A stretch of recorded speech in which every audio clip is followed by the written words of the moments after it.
여러분 오늘 주보의 사진을 한번 보십시오. 이 사진을 딱 보는 순간 제 아내는 알아보더라고요. 이게 제주도에 있는 벚꽃과 유채꽃이 함께 핀 사진입니다. 제가 찍어온 건 아닙니다. 제가 찍어온 건 아니고요. 어떻게 보이십니까? 예쁘지요? 참 예쁩니다. 9년 전, 바로 오늘, 단원고 2학년 325명과 또 함께 탄 세월호를 타고 제주도를 가던 476명의 사람들이 어쩌면 이 풍경을 보고자 했을 겁니다. 제주도에 피어있는 유채꽃과 아름답게 날리는 벚꽃을 보고 싶어 했겠죠.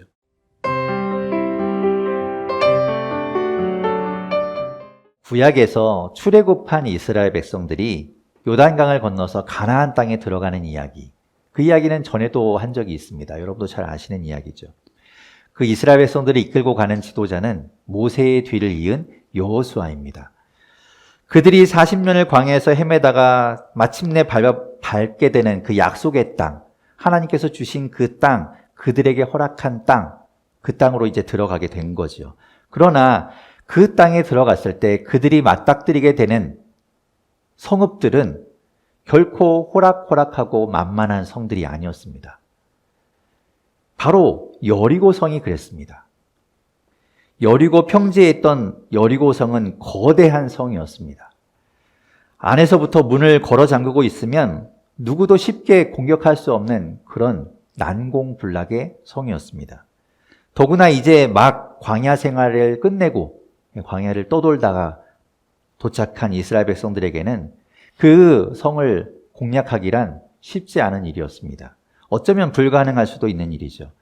그것을 알고 있던 여리고성에서는 이스라엘 백성들이 저절로 나가 떨어질 때까지 기다리기 위해서 방어하고 문을 걸어 잠깁니다. 여호수아 6장 1절 말씀입니다. 제가 읽어보겠습니다.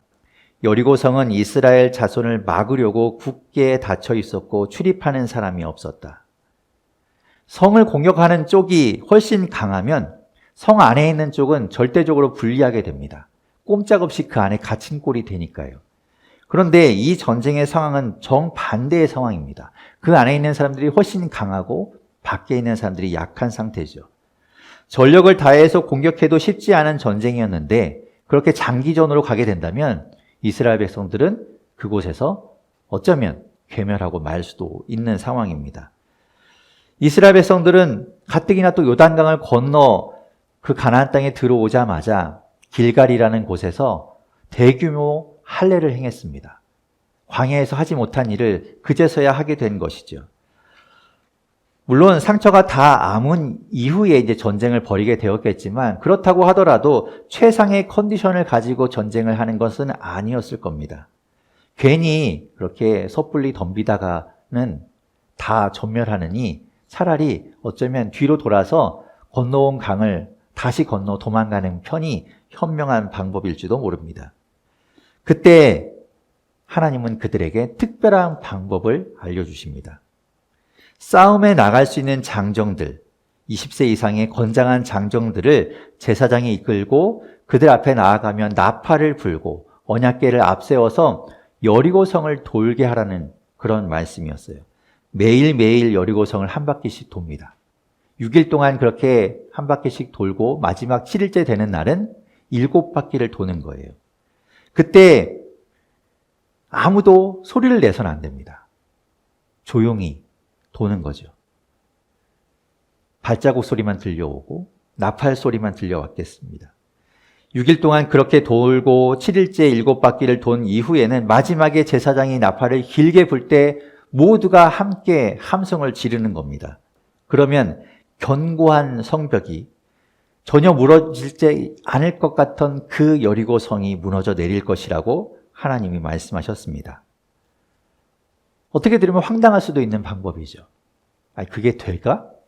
아니, 뭐 이렇게 커다란 돌 같은 걸로 던져서 이렇게 무너뜨리지 않으면 꼼짝도 안 할 것 같은 그 성이 소리 지른다고, 그 주변을 돈다고 해서 무너진다고?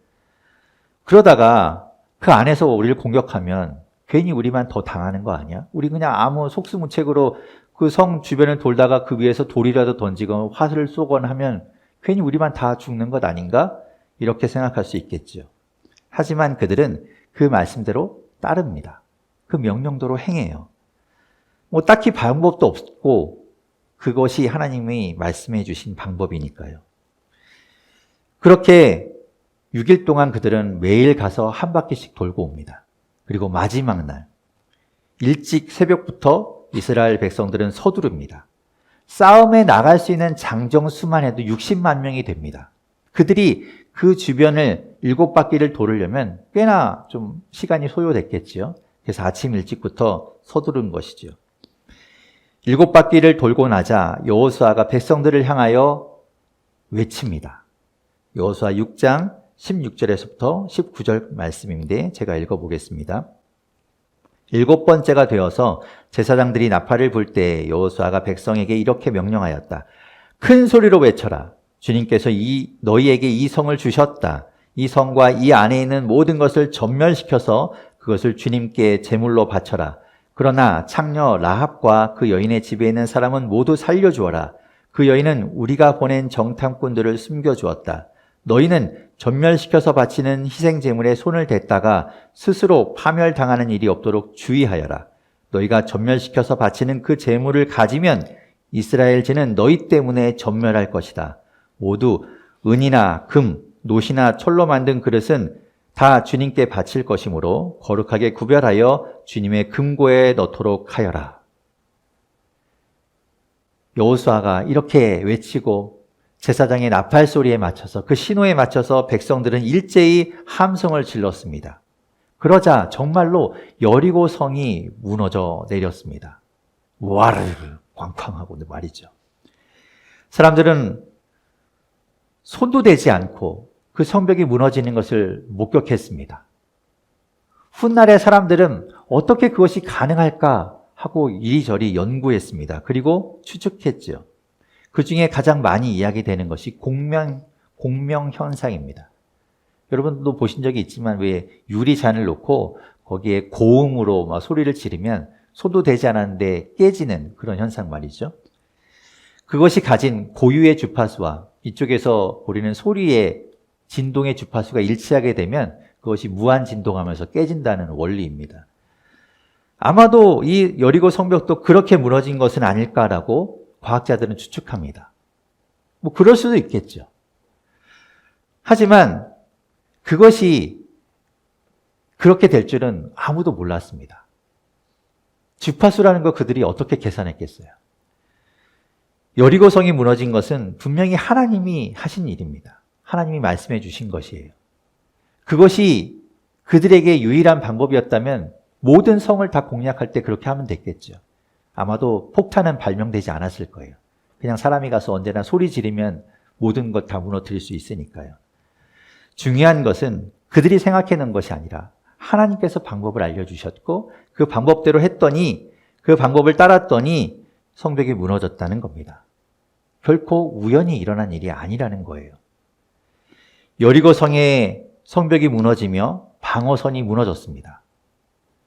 이스라엘 백성들이 그 안에 들어가서 폐허가 된 그 성을 접수하면 되는 겁니다. 그런데 여호수아가 내린 명령에 이런 부분이 있었죠. 여리고 성과 그 안에 있는 것은 모두 전멸시켜라. 하나도 남김없이 다 전멸시키라고 명령했습니다. 생명 있는 것들은 다 죽이고 태울 수 있는 것들은 다 불사르라고 말했습니다. 그러나 태울 수 없는 것들, 금, 은, 놋, 철로 만든 것들은 태울 수 없기에 그런 것들은 따로 거두어서 하나님의 곳간, 하나님께 바쳐서 하나님의 금고에 넣어두라고 이야기합니다. 만약 그것을 어기면, 만약 그것에 손을 대면 파멸을 당할 것이라고 경고했지요. 아까워도 할 수 없습니다. 끔찍한 일이지만 해야 하는 일입니다. 왜냐하면 그것이 하나님께 드리는 제물이기 때문에 그래요. 어떤 의미의 제물인지는 밝히고 있지 않지만 아마도 가나안 땅에 들어가서의 첫 번째 전쟁이기 때문에 하나님께 구별하여 바치는 그런 제물로 드리는 의미였던 것 같습니다. 출애굽기에서 우리가 출애굽할 때 이스라엘 백성들이 이집트에 있던 때를 생각해 보면 10번째 재앙을 여러분 기억하실 겁니다. 10번째 재앙은 장자의 죽음이었어요. 처음 난 것, 처음 태어난 아들, 처음 태어난 짐승은 모두 죽었습니다. 이스라엘의 장자도 또한 죽을 운명이었지만 하나님은 그들에게 특별한 방법을 알려주셔서 그 장자의 죽음을 면하게 하셨어요. 그것이 유월절에 어린 양을 잡아서 그 피를 문 임방과 설주에 발라서 죽음이 그 집을 넘어가도록 한 겁니다. 그것이 유월절이에요. 패스오버한 것이죠.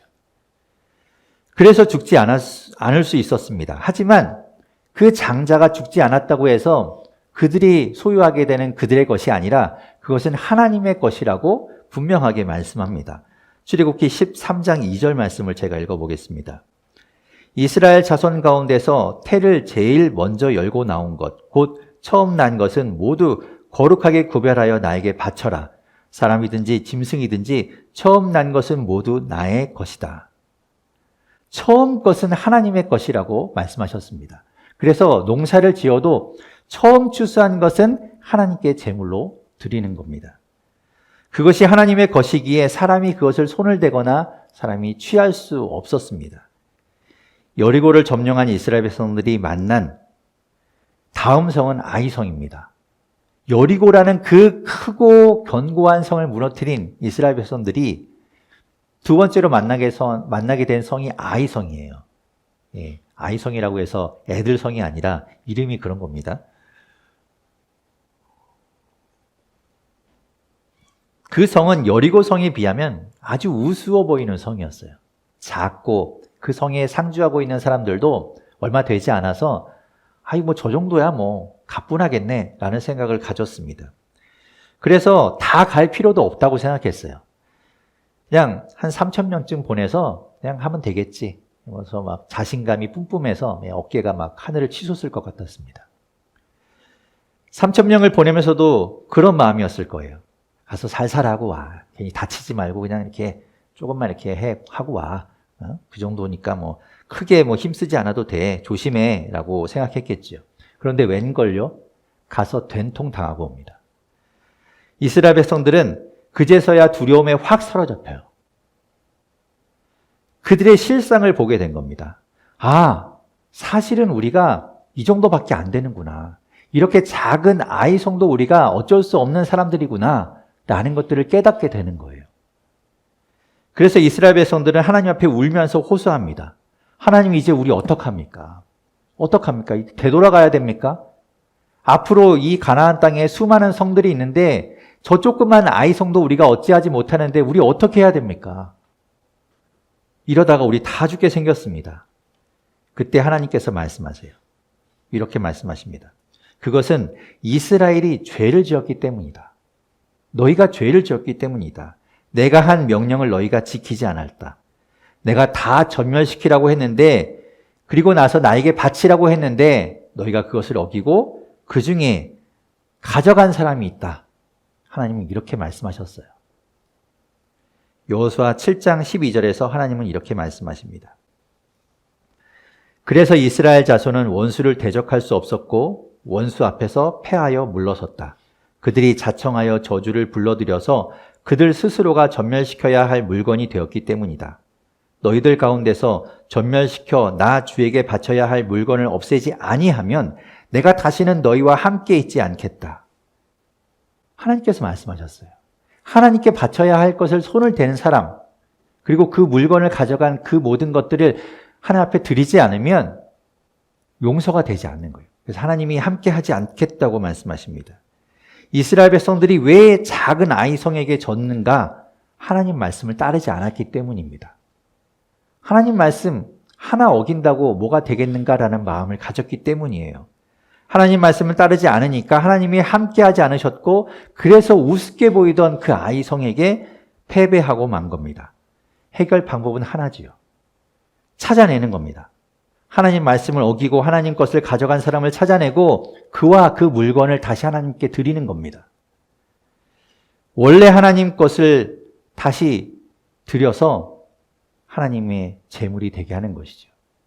하나님 것을 손을 대면 속건제라는 제사를 드리게 되어 있습니다.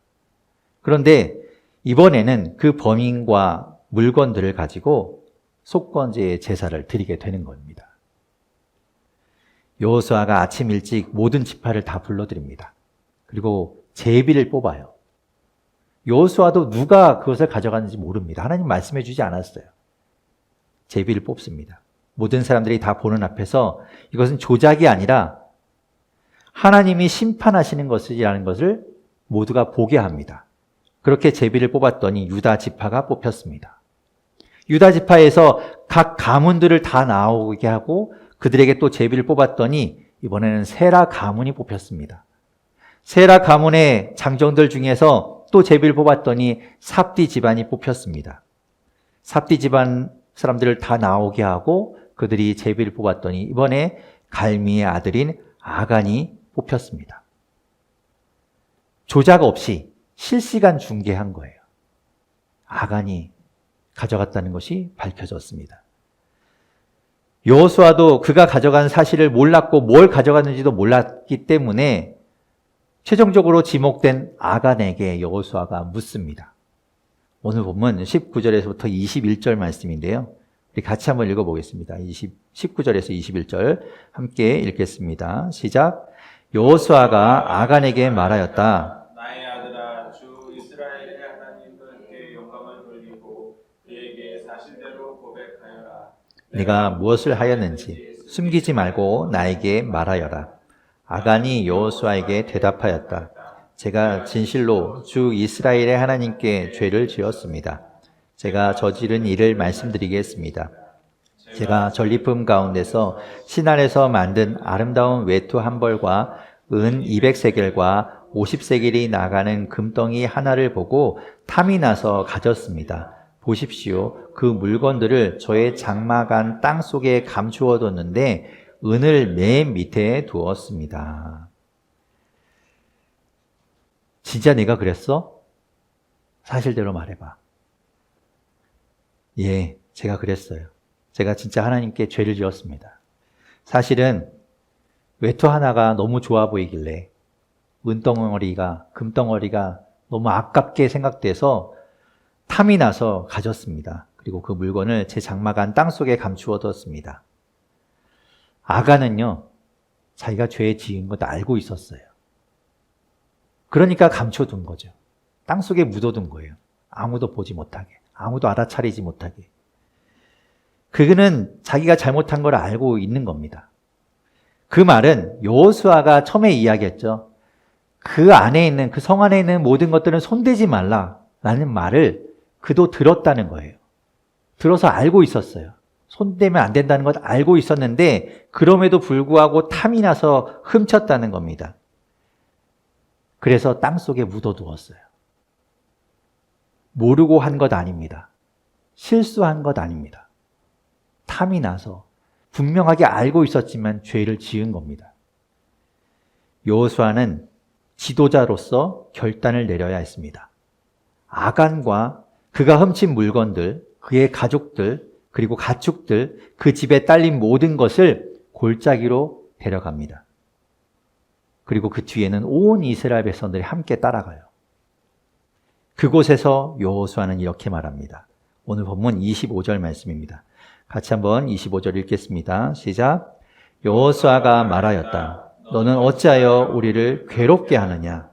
오늘 주님께서 너를 괴롭히실 것이다. 그러자 온 이스라엘 백성이 그를 돌로 쳐서 죽이고 남은 가족과 재산도 모두 돌로 쏘고 불살랐다. 아간이 범죄한 것은 모두를 괴롭게 한 일이라고 이야기해요. 괴롭게 했다는 겁니다. 히브리어 아카르라는 말인데요. 이 말은 한 사람의, 한 개인의 행동이 사회적으로 악영향을 미칠 때, 그러니까 공동체적으로 어떤 악한 영향을 미칠 때 쓰는 말입니다. 우리가 흔히 쓰는 말로 선한 영향력이라는 말이 있죠. 우리가 어떤 작은 일을 하는 것을 통해서 그 영향력이 사회적으로 또 다른 사람에게 퍼져나가는 것, 그것을 이야기하는데 그것과는 정반대되는 의미의 단어라고 볼 수 있어요. 아간의 범죄는 그 개인의 범죄이지만 그것이 이스라엘 전체로 퍼져나가서 이스라엘 전체에 악영향을 미쳤고 그들을 괴롭게 했다는 겁니다. 그리고 하나님을 괴롭게 만들었다는 거예요. 그리고 이제는 당사자인 아간도 괴로움을 당하게 되었습니다. 이스라엘 백성들이 돌을 들어서 아간에게 던지며 그것을 심판합니다. 그때 누구 하나 마음이 편치 않았을 거예요. 함께 고생했잖아요. 함께 40년 동안 광야에서 함께 지냈던 그 사람을 나도 사실은 갖고 싶은 마음이 들었는데 하지 않았는데 저 사람도 똑같은 마음으로 그랬을 텐데 라는 동정심이 생겼을 그 마음 가운데서도 돌을 던져야 하는 그들의 마음은 편치 않았을 겁니다. 어떤 사람은 눈물을 흘렸을 수도 있고요. 어떤 사람은 눈을 징끈 감고 돌을 던지는 사람도 있었을 겁니다. 그러나 모두 한 마음이었을 거예요. 안타깝지만 다시는 그런 일이 일어나서는 안 되겠다라는 마음으로 저마다 돌을 던졌을 겁니다. 그의 잘못된 행동, 하나님의 말씀을 어긴 그 행동이 모두를 다 괴롭게 만들었어요. 다 아카르가 된 겁니다. 누구 하나 헤어나올 수 없는 그야말로 아카르의 골짜기, 깊고 깊은 골짜기가 된 겁니다. 그것이 바로 아골 골짜기였어요. 사진을 하나 보겠습니다. 보이시나요? 여기가 실제로 여리고에서 얼마 떨어지지 않은 곳에 있는 아골 골짜기입니다.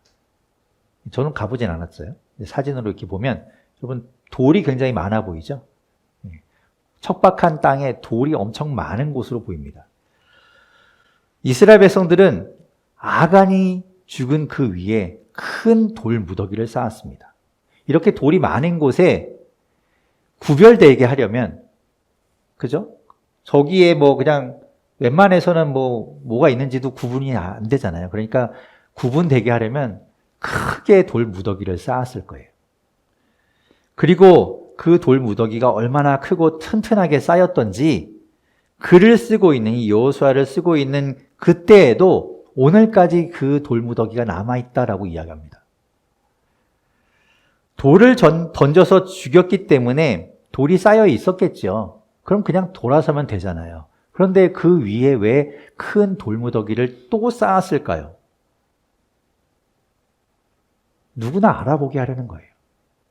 저런 곳에 커다랗게 돌무더기를 쌓아서 누구나 그 돌무더기를 보면 저 돌무더기 아래에 아간이 묻혀있지, 그의 탐욕이 묻혀있지, 그의 범죄가 묻혀있지 라는 것을 알게 하려는 뜻입니다. 그것을 보면서 생각하는 거죠. 아, 하나님 앞에 범죄하면, 하나님 말씀 어기면 저렇게 되는 거구나. 다시는 저런 잘못 저지르면 안 되겠구나. 그래, 조심해야지 라는 마음을 갖게 한다는 겁니다. 큰 돌 무더기는 그들에게 다시는 그런 괴로움과 아픔이 없어야 되겠다는 다짐이고 스스로에 대한 약속이었습니다. 여러분, 오늘 주보의 사진을 한번 보십시오. 이 사진을 딱 보는 순간 제 아내는 알아보더라고요. 이게 제주도에 있는 벚꽃과 유채꽃이 함께 핀 사진입니다. 제가 찍어온 건 아닙니다. 제가 찍어온 건 아니고요. 어떻게 보이십니까? 예쁘지요? 참 예쁩니다. 9년 전, 바로 오늘 단원고 2학년 325명과 또 함께 탄 세월호를 타고 제주도를 가던 476명의 사람들이 어쩌면 이 풍경을 보고자 했을 겁니다. 제주도에 피어있는 유채꽃과 아름답게 날리는 벚꽃을 보고 싶어 했겠죠. 그 가운데 299명은 세상을 떠났고 끝내 찾지 못한 5명의 실종자가 있습니다. 그들은 이 풍경을 보지도 못했고 집으로 돌아오지도 못했습니다. 그때 우리는 얼마나 괴롭고 슬프고 힘들었는지 모릅니다. 그리고 다짐하고 약속했습니다. 다시는 이 땅에 이런 아픔이 없어야 되겠다고. 다시는 이런 일이 일어나서는 안 되겠다고 우리 생각했습니다. 그래서 우린 저마다 그 아픈 기억을 잊지 않으려고 노란 리본을 달기도 하고, 네, 이렇게 노란 팔찌를 차고 다니기도 했습니다. 그것은 우리에게 큰 돌무더기였습니다. 잊지 않기 위한, 다시는 그런 일이 있어서는 안 되겠다고 하는 다짐이었죠. 그것을 보면서 두고두고 잊지 말아야 되겠다. 그러면서 우리는 우리 자신을 돌아보았습니다. 그러나 9년의 시간이 흐르는 동안 별로 바뀐 것이 없는 것 같습니다. 명확한 책임과 처벌이 이루어진 것 같지도 않고요. 우리가 납득할 만한 원인이 밝혀지지도 않은 것 같습니다. 도대체 건드리면 안 되는 것이 무엇인지 모르겠지만 어쩌면 그들은 시간이 지나면 다 잊혀지고 그냥 그렇게 마무리되겠지라고 생각하는 것인지 모르겠지만 그렇게 9년의 시간이 흘러갔습니다. 그러는 사이에 그런 일이 또 있으면 안 된다고 생각했는데 작년에 또 이태원에서도 159명의 사람들이 안타깝게 목숨을 잃었습니다. 안타까운 희생이 계속되고 있어요. 지금 이 순간에도 어딘가에서는 그 산업 현장에서 안타까운 사람들의 목숨이 사라지고 있습니다. 그리고 많은 사람들이 다치고 있어요. 그야말로 우리가 사는 이 땅, 이곳이 바로 아골 골짜기 아닙니까? 우리를 일깨워주고 바로 잡아주고 우리를 다짐하게 만들고 우리가 그 마음을 잃지 않게 하던 그 큰 돌무더기는 어디에 있습니까? 아직 남아 있습니까? 아니면 이제는 그냥 다 사라져서 잊혀진 그런 것으로 남아 있습니까? 저는 그 돌무더기가 다시 쌓여질 수 있기를 바랍니다. 그래서 그 돌무더기를 볼 때마다 우리의 삶을 돌아보고 이 세상을 악하르가 아닌 기쁨과 선함으로 가득 채우는 저와 여러분이 될 수 있기를 바랍니다. 기쁨의 50일은 바로 그런 삶을 살아가는 기간이죠. 큰 돌무더기 아직 남아 있습니까?